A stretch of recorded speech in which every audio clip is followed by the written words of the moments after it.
Hey everybody, I'm back, and I want to talk about a novel I've read kind of a long time ago at this point.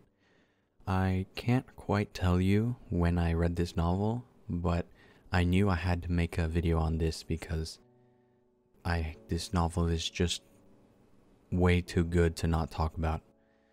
So today we're going to be talking about Sovereign of Judgment, alright?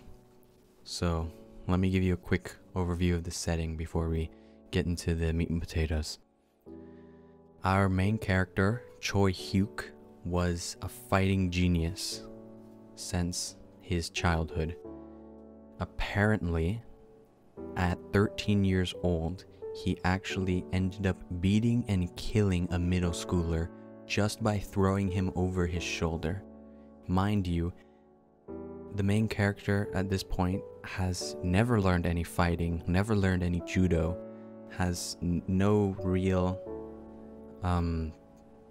formal martial arts experience. He just instinctively knows what to do, and it's an incredibly scary ability. So his mother actually pleaded to him to never hit anyone ever again, to just let people hit him, and if he experienced anything unfair, to just let it happen, because he was incredibly dangerous as a person.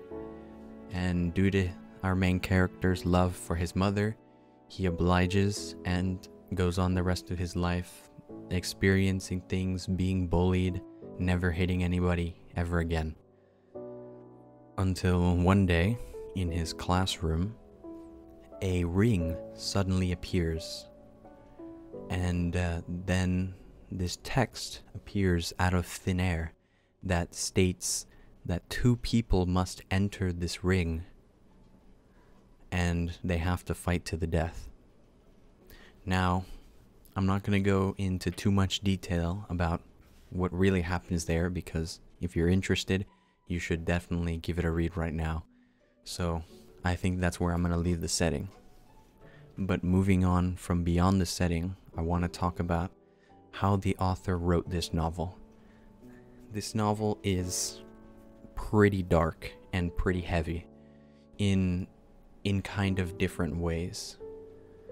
A viewer recently commented on my video talking about a novel called Reverend Insanity, which is similarly dark, but for a different reason, because there's schemes and there's backstabbing and etc., and our main character is basically a villain in that novel. But in Sovereign of Judgment, we know our main character. He's almost like a normal high schooler, just that he's incredibly good at fighting. And the author of this novel just writes loss so well, writes grieving so well, that every time I read it, I feel it for all the characters who lose people, who lose things throughout the novel. And it's honestly very impactful. I can't quite tell you how he does it. It's just masterful. And I've never read any other story that makes me feel so much from it. So it was honestly a new experience for me when I first read it. And I should definitely continue reading it, because I only got to chapter 170. And mind you, I didn't stop because the novel got bad or anything in the future. If anything, it's going strong where I stopped.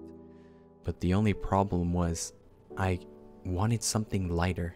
I'm somebody who enjoys kind of lighthearted, funny type novels, and despite how well written this novel was and how much I wanted to continue it, I couldn't push myself to keep reading it, because I'm a prolific reader and I read like 100 chapters or so a day on average if I have nothing else to do but read.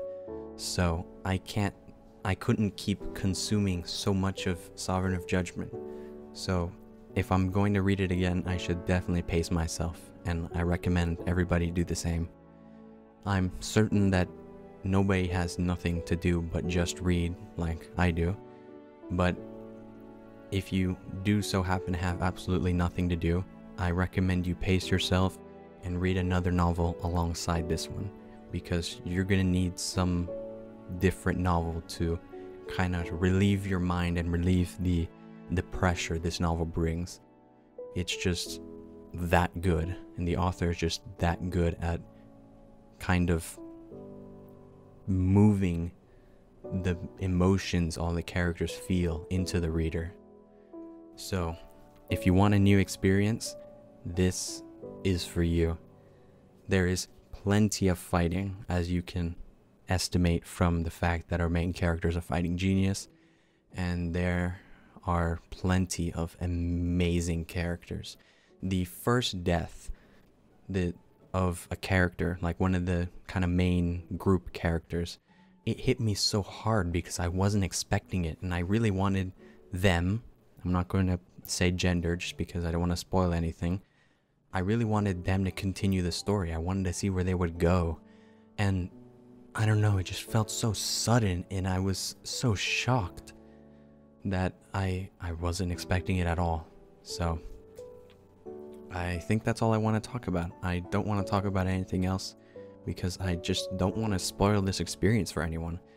So if you're interested, please, please, please read it. I'm certain that you'll love it.